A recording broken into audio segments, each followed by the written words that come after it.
Assalamualaikum warahmatullahi wabarakatuh. Salam sejahtera bagi kita semua. Salam Om Swastiastu, Namo Buddhaya, dan salam kebajikan. Yang terhormat Dewan Juri Olimpiade Sejarah Islam Nasional serta seluruh peserta orasi sejarah tahun 2025 yang saya banggakan. Perkenalkan, nama saya Ade Ubad dari jurusan Sejarah Peradaban Islam UIN Sunan Gunung Jati, Bandung. Izinkan saya menyampaikan orasi berjudul Lahirnya Pancasila di atas Suka demi Cinta pada Bangsa. Saudara-saudara, setelah Belanda menyerah kepada Jepang pada tanggal 8 Maret tahun 1942 melalui Perjanjian Kalijati, bangsa Indonesia kembali mengalami penjajahan yang berbeda. Penjajahan ini terasa lebih kejam dan penuh tekanan. 3 tahun kemudian, Jepang diguncang oleh 2 bom atom di Hiroshima dan Nagasaki yang membuat mereka menyerah kepada sekutu pada tanggal 15 Agustus tahun 1945.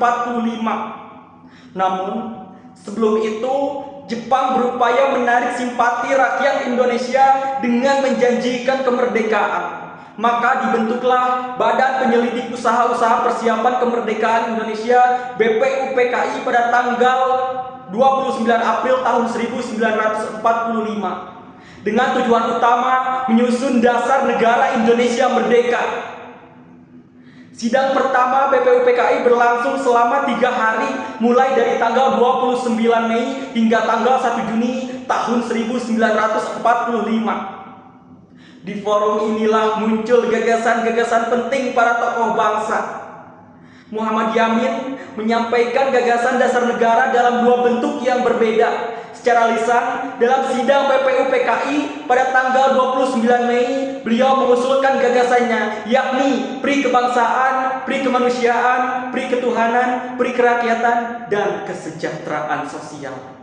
Namun dalam rumusan tertulisnya, beliau memperinci dasar-dasar tersebut menjadi ketuhanan yang Maha Esa, kebangsaan persatuan Indonesia, rasa kemanusiaan yang adil dan beradab, kerakyatan yang dipimpin oleh hikmat kebijaksanaan dalam permusyawaratan perwakilan, serta keadilan sosial bagi seluruh rakyat Indonesia. Profesor Dr. Mester Supomo pada tanggal 31 Mei menawarkan gagasan dasar negara yang menekankan persatuan, kekeluargaan, keseimbangan lahir dan batin, musyawarah, serta keadilan rakyat. Puncaknya terjadi pada tanggal 1 Juni saat Insinyur Soekarno menyampaikan gagasan 5 dasar negara yang kemudian dikenang sebagai tonggak lahirnya Pancasila. Kelima dasar itu adalah kebangsaan Indonesia, internasionalisme atau pri kemanusiaan, mufakat atau demokrasi, kesejahteraan sosial, dan ketuhanan yang berkebudayaan. Awalnya Soekarno menamai gagasannya itu sebagai Pancadharma, namun atas saran Muhammad Yamin yang ahli dalam bahasa Sanskerta, istilah itu diganti menjadi Pancasila. Panca berarti 5, sila berarti dasar atau prinsip. Lebih dari sekadar nama, Soekarno menyederhanakan gagasan itu menjadi trisila, sosio-nasionalisme, sosio-demokrasi, dan ketuhanan. Bahkan, ia merangkum semuanya dalam satu nilai, ekasila, yaitu gotong royong. Alangkah indahnya negara yang merdeka karena gotong royong. Pancasila lahir bukan dari satu tokoh, tetapi dari proses dialog dan kesepakatan para pendiri bangsa. Setelah sidang pertama BPUPKI diselenggarakan pada tanggal 1 Juni tahun 1945, dibentuk Panitia 9 yang kemudian merumuskan Piagam Jakarta. Rumusan awal dalam Piagam Jakarta khususnya sila pertama berbunyi, ketuhanan dengan kewajiban menjalankan syariat Islam bagi pemeluk-pemeluknya.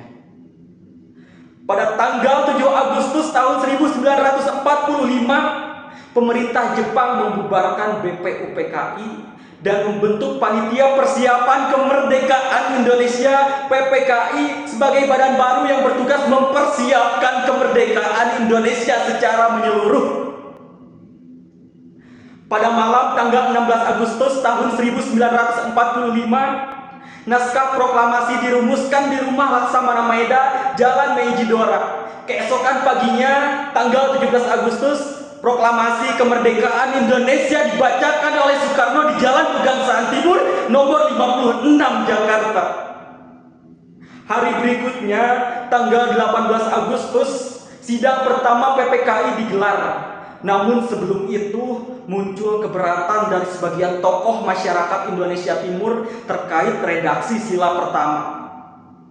Kemudian para tokoh muslim seperti Ki Bagus Hadikusumo, Kiai Haji Wahid Hashim, Kasman Sungadimejo, dan Teguh Muhammad Hasan bermusyawarah dan sepakat mengganti sila pertama menjadi ketuhanan yang Maha Esa. Bukan karena kalah, tetapi mengalah demi persatuan Indonesia. Inilah bukti bahwa Pancasila lahir dari semangat musyawarah, saling menghormati, dan kesepakatan bersama.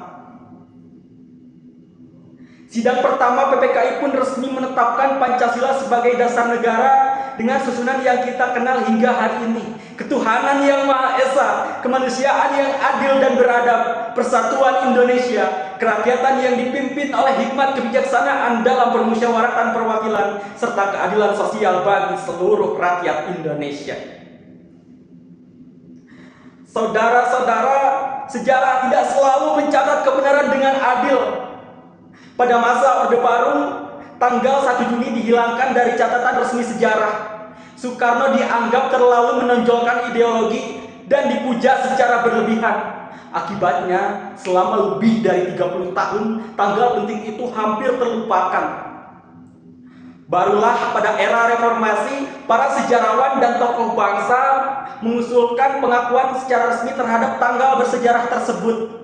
Akhirnya, pada tanggal 1 Juni tahun 2016, Presiden Joko Widodo menetapkan dan menandatangani keputusan Presiden nomor 24 tahun 2016 terkait tanggal 1 Juni sebagai hari lahir Pancasila dan hari libur nasional. Saudara-saudara, di era globalisasi dan digital saat ini, nilai-nilai Pancasila menghadapi ujian yang sangat berat. Berdasarkan survei dan kajian terbaru, pengaruh teknologi dan media digital menjadi tantangan utama dalam menjaga persatuan dan kesatuan bangsa. Penyebaran berita bohong dan ujaran kebencian menjadi semakin mudah dan cepat, berpotensi memecah belah kita sebagai satu bangsa. Kita juga harus waspada terhadap meningkatnya intoleransi dan radikalisme yang mengancam kerukunan antar umat beragama dan keberagaman budaya bangsa. Fenomena ini bertentangan langsung dengan sila pertama yang mengajarkan ketuhanan yang Maha Esa dan sikap saling menghormati. Namun, data menyebutkan bahwa 89,1% masyarakat Indonesia masih percaya terhadap nilai-nilai Pancasila. Meskipun hanya 56% yang mengamalkannya secara konsisten. Ini menjadi tantangan bagi kita bersama untuk memperkuat pendidikan dan pengamalan Pancasila di lingkungan keluarga, sekolah, dan juga lingkungan masyarakat agar nilai-nilai luhur itu tetap hidup dan menjadi pandangan hidup kita dalam berperilaku di kehidupan sehari-hari. Saudara-saudara, Pancasila harus menjadi ideologi hidup yang tidak hanya kita hafal, tetapi kita praktikkan dalam kehidupan sehari-hari, baik di dunia nyata maupun di dunia digital. Mari kita bersama-sama meneguhkan komitmen dalam menjaga persatuan dan kesatuan demi terciptanya negara Indonesia yang lebih baik. Hari ini kita tidak hanya wajib mengenang sejarah lahirnya Pancasila, tetapi mengamalkan nilai-nilai yang ada di dalamnya. Lawan intoleransi, cegah segala bentuk kemerosotan moral, sebarkan kedamaian bukan berita pemecah belah bangsa. Tegakkan keadilan dan gotong royong, bukan saling menjatuhkan. Selama Pancasila menjadi pandangan hidup bangsa Indonesia, negara Indonesia akan tetap merdeka. Selama kelima sila itu ditegakkan, Indonesia tidak akan runtuh. Terima kasih. Wassalamualaikum warahmatullahi wabarakatuh.